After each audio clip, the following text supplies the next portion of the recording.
I didn't ask to be born, mama, into this world. I didn't ask to be born, mama, into this world. You brought me to this world, mama, without my permission. You brought me to. Driven by poverty, domestic violence, and the general breakdown of family life, an estimated 30,000 children currently live their lives on the streets of South Africa. Be enough to take fend for yourself. There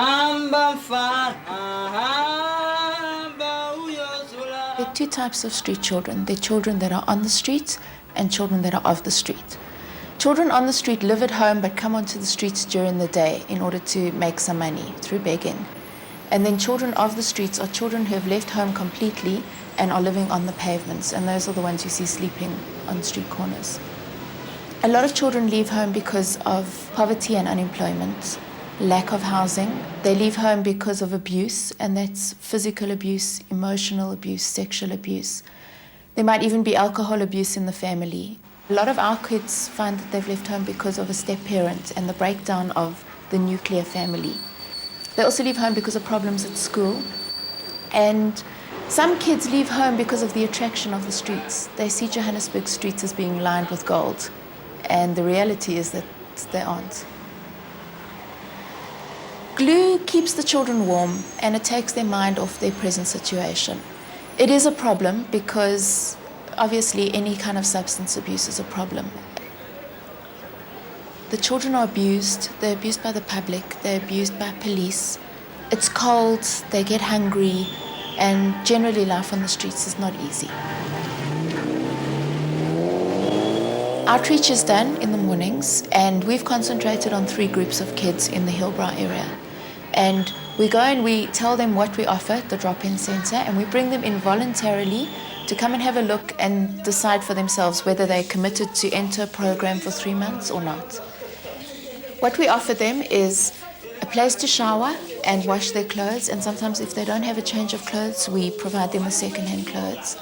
We give them 2 meals a day, that's breakfast and lunch, and these meals are balanced. And then it's informal education throughout the day, and this is done by volunteers. Usually the kids decide to stay on, but they know that if they stay on, they have to be present at least 3 times a week. And they've decided that no glue is allowed in the drop-in center, no fighting, respect for everyone, young and old. We try and get the children to realize that this center is not a soup kitchen. There is a whole program involved, and they can't just come for breakfast and for lunch. If they come in the morning, they need to be part of the whole day's activities. They're not always committed to going home, and that's why we allow them a 3-month period in which to decide for themselves, get used to the program, get off glue, and that takes quite a while.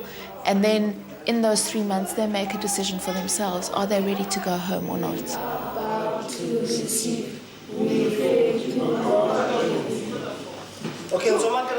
Because these children aren't in formal schooling, and a lot of them have left home because of problems with schooling, we try to provide the kids with an informal education so that they leave the center with some kind of skill. For example, the arts project. They're learning art, but at the same time they're learning cement making or welding through doing art. We also teach them life skills, how to open a bank account, how to get an ID book, how to get a birth certificate.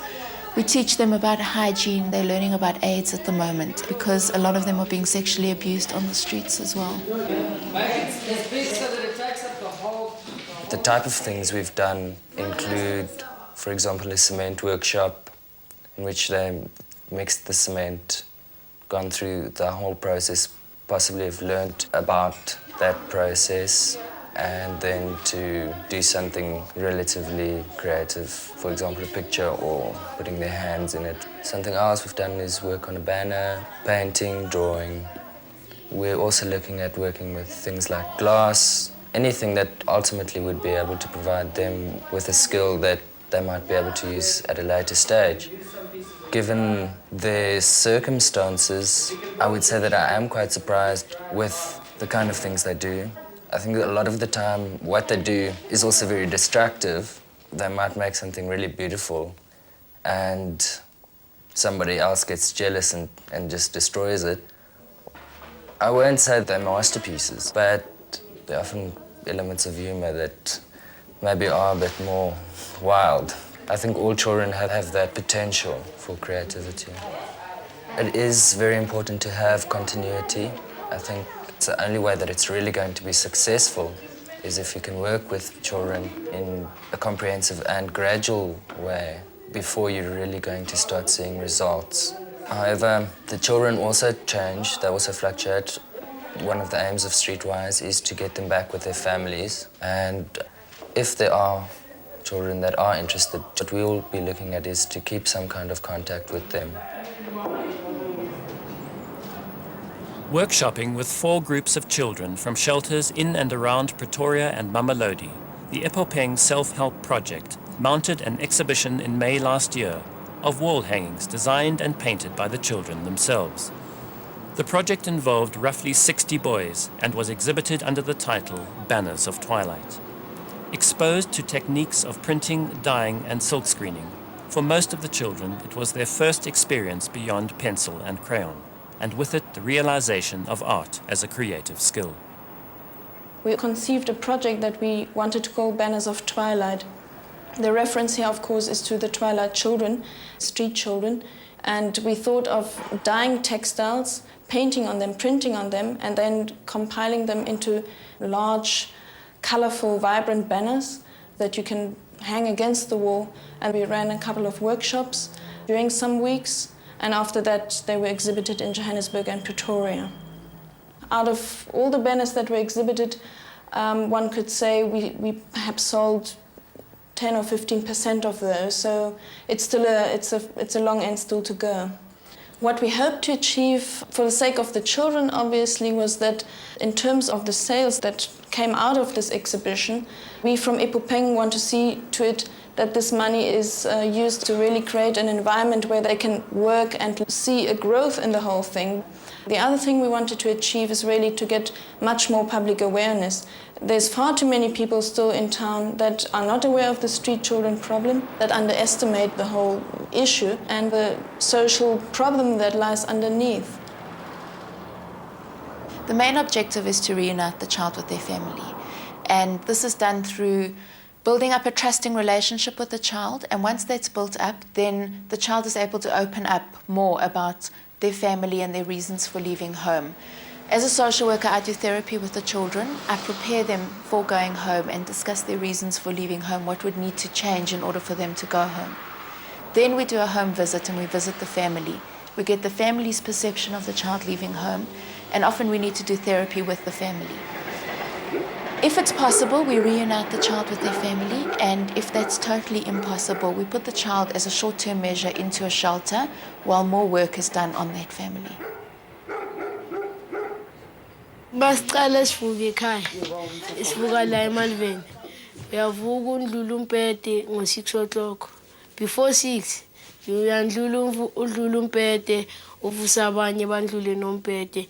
Mawuceda nivula ifestera, maniceda lapho 6 o'clock nasabizana sonke bese siyemashaweni siyogeza. Masibuya-ke siyagcoka impahla zesikolo. Masiceda ukugcoka konke bese-ke zithi 6:30 or 6:45 siyadla. Bese-ke ngo-7:05 sesiyaphuma or 7 o'clock sesiyahamba. But before sihamba sishindli itini yonke indawo. Kuyachekwa ukuthi la uklina bani, i-duties kabani. Bese bambiza bathi azoklina. Sekuyaklina. Esikoleni sihamba nge-train.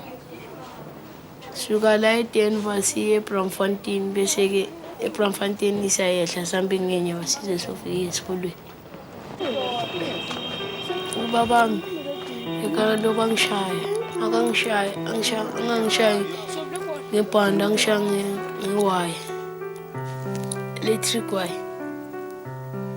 Bese mina makangishaya bese zangilimaza. Umama omkhuze angakhuzeki. Uthe sokudala manje ngibona ukuthi ngiyalimazeka. Makangishayile ngiyalimala.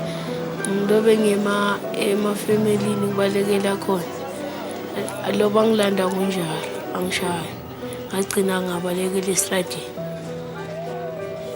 Besihlala khona ePark Station. Uthe uma ngifika khona ngahlala khona, ngathola abangani ngibaziyo ngahlala nabo. Manje besingahlali kamnandi ngoba bokhona abafana abadala abasihluphayo. Masithola imali bafike bazosithathela.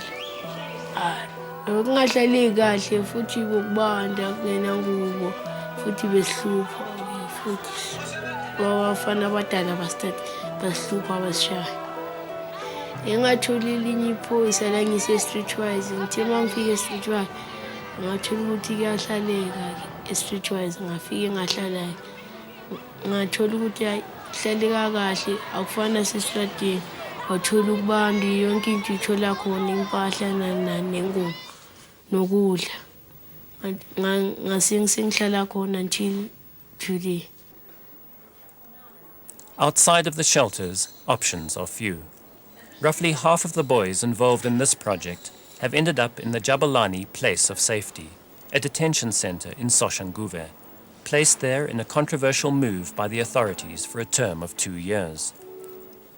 For a number of children, the freedom and excitement of the streets is a constant and dangerous attraction. Money begged is most likely used to buy glue, and the general public is urged to assist by rather supporting projects working for the rehabilitation of street children and to reconcile them with their families. It's obviously therapy in a sense that the day they work with us, they don't sniff glue, and the day they work with us, they might have at least a meal and something worthwhile to come back to. And we saw some of those boys very keen, very, very much interested, because they saw here is something that I can not only do, but there's something like a vision behind it.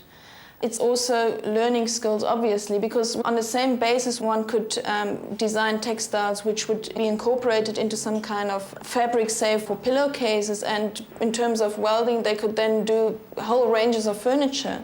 There's actually no limit to the range of products or the things that you can do in terms of manual skills. There's a vast opportunity that the street child could learn from being also an artist. That child could realize at a later stage, when he's able to have a chance or an opportunity that could put him in a school, and then that he could continue with his studies, and that he can able to be an architect. He can be a layout designer. He can be an interior designer. There are a lot of opportunities involving being an artist. We are looking at giving them knowledge of realizing that they have a creativity in them, and that creativity has to be used. Almost all street children have had their formal education interrupted. In the basement cellar, staffed by 3 in-training teachers, the YMCA New Nation School is the only state-aided school of its kind in the country, providing assessment and bridging education for 116 street children to the formal general education certificate level of Standard 7. With Gauteng MEC for Education, Mary Medcoff, as patron, the school has procured new premises and is currently researching curriculum and syllabus requirements for an increased intake of roughly 300 street children for 1996. New Nation School is the prototype. Some 18 similar schools are required to cater for the special education needs of Gauteng's estimated 10,000 street children.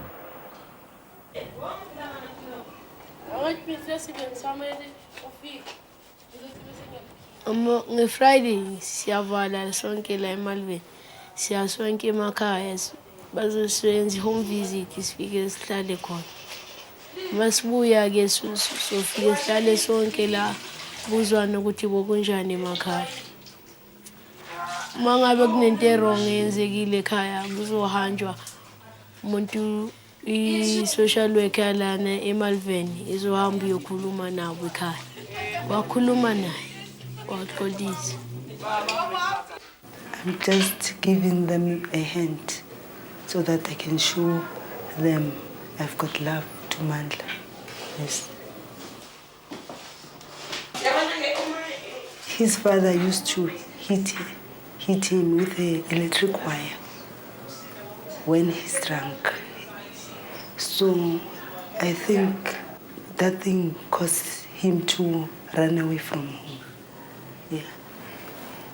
And he was run away from school. I had to talk to him, but I failed. Yeah. But the way I know Mandla, I think that thing hurts him. Then he decided to be away from home. Ufuna ngikhalelana ngilobe ngivakashela umama ama Fridays. I don't see our future is going to be forward. Yeah. Because I'm so worried about all my children, because they're going to go the same way as Mandla. Physically and sexually abused, often abandoned, children flee the dusty townships and decaying rural areas for the big city, a place where seemingly help can be found.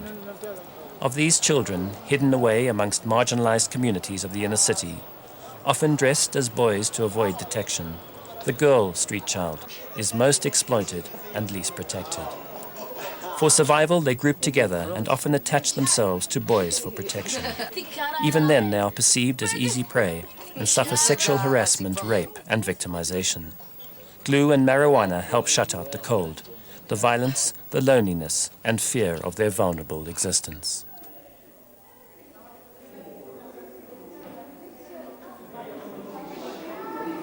What do you call it when adults beat children or they hit children?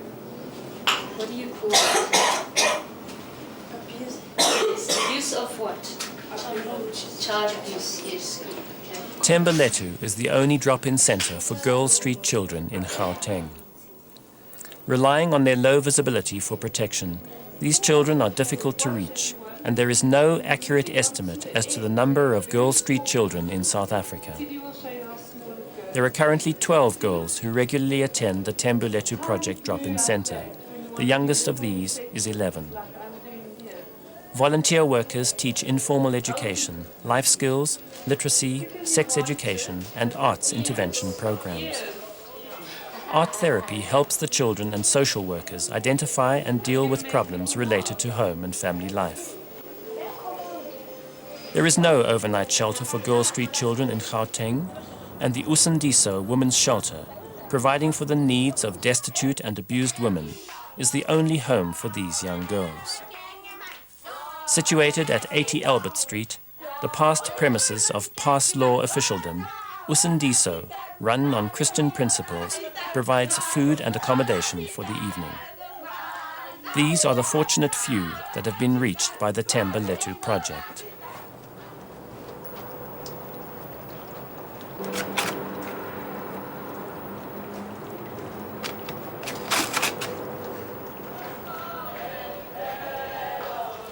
Located in Sunnyside, Pretoria, the Utumeleng Assessment Centre is a shelter for street children and home over the past 2 years for 16-year-old Nicholas Dlamini and his 2 younger brothers. At the time of filming, Nicholas, having left the centre for the streets, had been implicated in the alleged theft of a car radio and had just been released from the Jabulani place of safety in Soshanguve. Me, I come from Devon. My father is run away to my mother. He left my mother. Umamkhulu wayedlala ngathi eNatal. Manje thina ngabaleka mina nomfethu sabaleka sizala. Sithi sibalekela kuma. Sathola uma esebenza kumlungu and lo mlungu lo afuna abantwana. Thina sasibona ukuthi siyohlala le kwelinye idorobha eVertebrug sahlala khona ukuze besithole la. Attending the weekly art program facilitated for street children by the Arts for All Centre in Pretoria, Nicholas was selected for a mentorship project designed to expose street children to art by exploring and documenting their own lives. One of 5 street children chosen, Nicholas worked under the mentorship of Pretoria artist Ruben Matamani. Actually, I spent the whole week with Nicholas, then asking him about different aspects of his life. How does he manage to live on his own in Pretoria? This is my own interpretation about the life of the street kid. Here is Nicholas in contemplation. He's sitting in a street. After making money, after washing cars, then he earned a little bit money and then he spent it on buying glue. And then here's the cold drink for refreshments and then glue and then cigarettes. And then I asked him why he buy glue. He said street kids are the people who suffer. They don't have clothes, they don't have blankets. They sniff glue in order to feel warmth. And then here is his friends. And then this is the train he used to travel. Ruben wayedroye itrain le hamba ngale eMamelodi nabantu abageza amakarvasi khona la estradini nabantu abaningi nje abahambayo njengana la edrobheni abahambayo abaye emsebenzini abanye baye emadrobheni abaye emabukhi njalo njalo wayedroye bona uRuben namaroboti nami futhi ngidroyile lapha ngihlezi kanje nabaningi engingabazi ngoba ikhuluma ngezinto zasestradini yabona uyakwazi ukubheka ukuthi nempilo le ngayiphila ngayiphila kakhulu and futhi kuhle de uyadrowa ngakhona and then akusikuhle ngoba kwesinye isikhathi uzwisa inhliziyo ebuhlungu kwesinye isikhathi yabo uzwisa inhliziyo emnandi. I spent the whole week with Nicholas, teaching him how to paint, how to make art, and then we did several drawings before we came to the painting. And then I asked him, what's your feeling? Who's your role model? Anything you like, just paint it. And then he said, the only person he likes is Nelson Mandela. And then he asked me, what kind of a place is Robben Island? I said, Robben Island is an island surrounded by water. And then he started to understand what kind of a place is that. And then he suddenly drew Robben Island with a charcoal, surrounded by sharks. And the sheep he drew it for as a sign of hope. This is the drawing that led us to the painting. Ngapenda lesikhathi uMandela eseRobben Island ephakathi kwamanzi. Ngibona namafishi ayeseRobben Island ngawadrowa khona laphayana neemoto ezazilapha eRobben Island ngadrowa namatshe akhona laphana ngawadrowa nemvula nelokhuzana nompompi ngawadrowa. I think he has a potential. I mean, he's talented. Even he has a good understanding of art. Even the way he mixes his color, I think he's somebody who has potential. I like to change my life. If I can change my life, I can be artist. But if I cannot change my life, I can't be artist. Somebody's calling, somebody's calling my name. I think that's kind of project, actually. They're a very good project because, again, if a child cannot cope, you know what I'm saying, in a school, surely things like art are a very good thing, you know, for one sort of maybe to empower that particular child. To go back to a person like Nicholas, I feel, you know, he had potential. And I'm sorry because at the moment, academically, he's still too old for the level of education that he is. I mean, he's in standard 1 and I think he's like 16 to 17 years. I mean, he won't make it. So his hope was sort of maybe get on maybe artistic work, and it was just a once-off thing. Well, he did get a bursary of 200 rands, but I mean, we don't know where to go with him. You know what I'm saying? We were stuck also because he has money, but what to do? And I think a person like Nicholas needs to continue on that. There are thousands and thousands of children on the streets, and we need to educate the public as much as possible. But the public also needs to be aware of the wider issues such as unemployment, issues such as lack of housing, issues such as single parents that aren't receiving grants to look after their children, issues such as abandoned children. And if the public are more aware of those problems and get more involved in changing the situation, then we wouldn't have as many street children. I think if we can embark on preventative strategies or plans, to actually identify these kids before they come to the street, to identify children who are on the risky aspect, either dropping out from school and all that. And we're waiting for RDP to get off the ground in some areas. We have got kids here, they come from those places, and I mean, nobody's working there. You know, I mean, what are those children going to do the whole day? Surely they're going to come to the city center. So the problem, I feel, is going to go on. Government is absolutely concerned about the problem of children, particularly street children. And as I've said, one of our most immediate initiatives is to address the problem of children at risk. And a large part of those children are the street children, in terms of creating the appropriate facilities, in terms of counseling, in terms of diverting them out of the criminal justice system and rehabilitating them together with their families and their communities. Immediate action has been taken. In fact, we've drawn into this committee a number of NGOs that specifically work with street children. And at the moment, we have secured funds that will start to put into place the type of facilities and learning that is needed to integrate these children into society. If we can come together as a society, because if we can look back in the history of an African child, there were no street children because especially the extended families used to adopt each other, and that's how it was solved. And the problem at the present moment is that humanity is no more with us. Because if you see a child struggling, being a neighbor, why don't you give a helping hand before the child lands in the street?